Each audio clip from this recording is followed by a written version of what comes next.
పరిశుభ్రత పాటించాలి. ఎందుకంటే మన ఇంట్లో ఉన్నటువంటి చెత్త చెదారాలన్నీ కూడా రోడ్లపైన వేస్తుంటాం. కాబట్టి ప్రతి ఒక్కరు కూడా మున్సిపల్ శాఖకు మనందరం కూడా సహకరిద్దాం.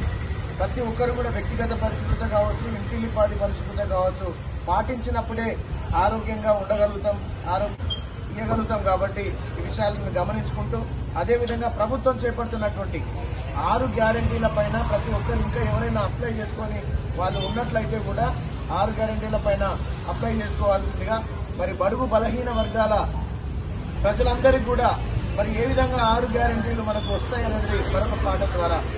ఇది కదరా మన ప్రభుత్వము, ప్రజలే ఎన్నుకున్న ప్రభుత్వం.